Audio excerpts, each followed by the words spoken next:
Kalau menurut saya ini sedikit yang agak berat barangkali untuk kepala daerah, wali kota dan gubernur terpilih.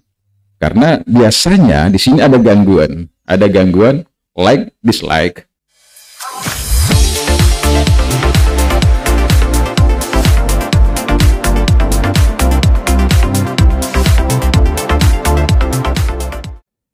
Baik, Assalamualaikum warahmatullahi wabarakatuh. Selamat berjumpa kembali bersama saya Bang Elo di Obi Production, dan kali ini kami ingin membahas tentang statement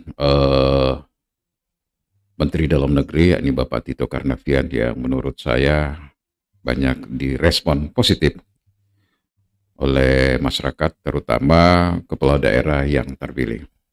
Nah, pasti kita penasaran apa statement daripada Mendagri yang dimuat di berbagai media cetak, media elektronik, dan di media sosial, yakni bahwa Mendagri mengatakan kepala daerah terpilih, apakah itu bupati, wali kota, gubernur, dan setelah dilantik itu dapat melakukan pengangkatan pejabat-pejabat baru. Nah, tentu ini adalah hal yang positif.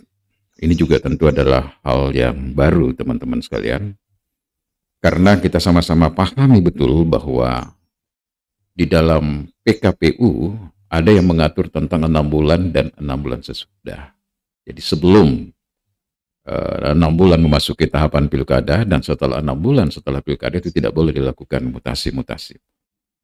Tetapi apa yang disampaikan oleh Mendagri ini menurut saya sangat rasional sekali, dengan pertimbangan bahwa bupati terpilih, wali kota terpilih, dan gubernur terpilih tentu menginginkan orang-orang yang ada di sekelilingnya atau pejabat-pejabat yang membantunya adalah orang yang satu visi, satu frekuensi. Sehingga persoalan mengimplementasikan program kerja, mengimplementasikan janji-janji politiknya, dan mengkondisikan antara visi dan misi dengan rencana pembangunan jangka pendek, jangka panjang, jangka menengah, dan jangka panjang itu bisa dilakukan sesegera mungkin. Karena tidak semua bupati, wali kota, dan gubernur itu melakukan upaya-upaya membentuk tim transisi. Karena di situ ada persoalan etika, manakala misalnya bupati, wali kota, atau gubernur terpilih di pilkada yang lalu itu berhadapan sebenarnya dengan incumbent. Nah, beda kalau misalnya dengan PJ, maka itu is okay, no problem. Karena situasi psikologinya nggak ada masalah, aman-aman saja. Nyaman-nyaman saja menurut saya, seperti itu. Nah, teman-teman, Mendagri mengatakan bahwa bupati terpilih, wali kota, dan gubernur itu memerlukan teamwork yang kuat. Sama menurut saya dengan sepak bola.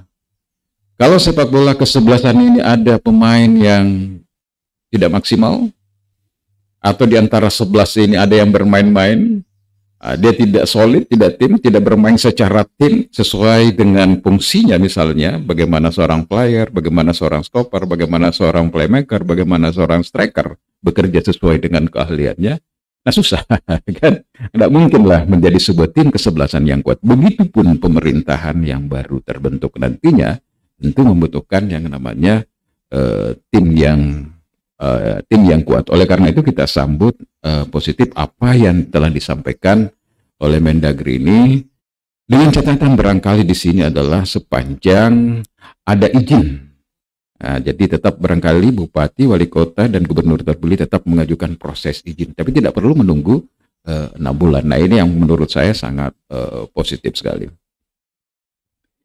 Tetapi ada yang perlu di-stressing di sini, meskipun Mendagri memberikan kesempatan, memberikan izin, tetapi menurut saya secara pribadi, bupati, wali kota, dan gubernur terpilih tetap mematuhi beberapa instrumen-instrumen yang menurut saya bisa menjadi parameter di dalam kepemimpinan mereka ke depan. Parameter-parameter yang digunakan ya tentu tidak terlepas dari bagaimana misalnya persoalan good governance. Nah, good governance itu sendiri kalau kita lihat beberapa variabel-variabelnya, di situ ada persoalan profesionalitas, ada akuntabel, ada keterbukaan dan sebagainya. Poinnya adalah tetap mengacu kepada right man on the right place. Tempatkan seseorang sesuai dengan jabatan, sesuai dengan kemampuannya, kompetensinya, dan mungkin juga prestasinya. Nah, kalau menurut saya ini sedikit yang agak berat barangkali untuk kepala daerah, wali kota dan gubernur terpilih, karena biasanya di sini ada gangguan like dislike, atau kalau ada misalnya ASN yang tidak memberikan dukungan dan terang-terangan.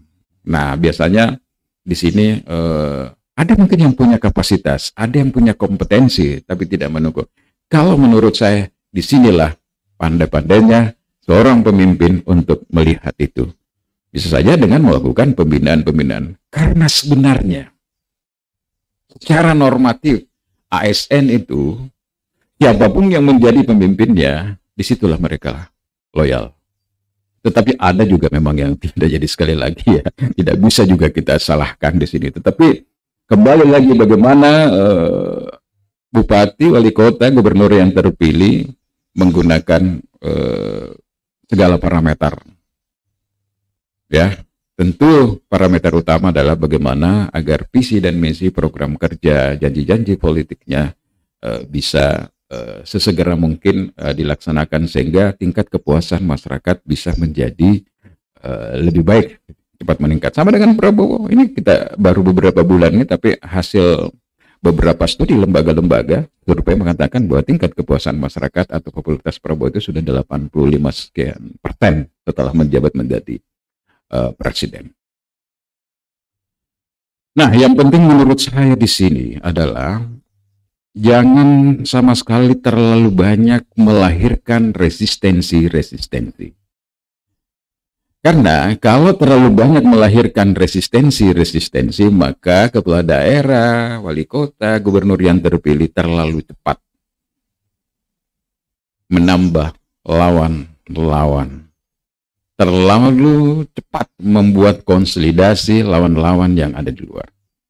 Ya bisa jadi ya di DPR itu sendiri, bisa jadi dari kelompok sipil society, katakanlah misalnya dari perguruan tinggi, dari akademisi, dari LSM, ada komunitas-komunitas dan organisasi masyarakat. Karena kalau terjadi resistensi yang berlebihan atas kebijakan yang dilakukan, nah pasti tentu menghadapi tantangan-tantangan. Nah, disinilah sebenarnya terkadang leadership daripada seorang pemimpin akan diuji. Seperti apa? Karena terus terang kalau menurut saya, ini juga memang serba dilematis. Di lain sisi kita ingin setelah terpilih tidak ada lagi sekat. Secara pribadi biasanya pemimpin seperti itu. Siapapun, dia ingin merangkul semuanya. Tetapi di sisi lain, nah ini, di sisi lain, tim-tim, pendukung, relawan, ini banyak yang memberikan masukan-masukan, dan cara mereka memberikan masukan terkadang diikuti dengan pressure. Nah, disinilah biasa terjadi hal-hal yang sifatnya dilematis. Oleh karena itu saya setuju dengan apa yang disampaikan oleh Deddy Mulyadi, Gubernur Jawa Barat yang terpilih, bahwa di dalam proses penentuan jabatan-jabatan dan kegiatan-kegiatan pemerintahan, mereka tetap memiliki yang namanya authority. Jadi, dia tidak bisa dipengaruhi oleh masukan-masukan yang sifatnya tekanan, terutama terkait dengan persoalan-persoalan pemerintahan. Dia memberikan stressing bahwa kepada relawan, silahkan, setelah kita menang di dalam kontestasi pemilihan gubernur, maka silahkan kembali kepada kehidupan masing-masing. Tugas saya sebagai gubernur adalah bagaimana mengimplementasikan janji-janji politik. Jadi maksudnya di sini adalah ada kepentingan yang lebih besar yang perlu dijadikan prioritas, dan kepentingan yang mikro yang kecil itu menjadi nomor 2 atau bahkan nomor 3. Yang paling penting itu adalah bagaimana persoalan kesejahteraan, bagaimana persoalan keadilan, bagaimana persoalan kehidupan yang lain yang harus ditunaikan sesuai dengan janji-janji politik.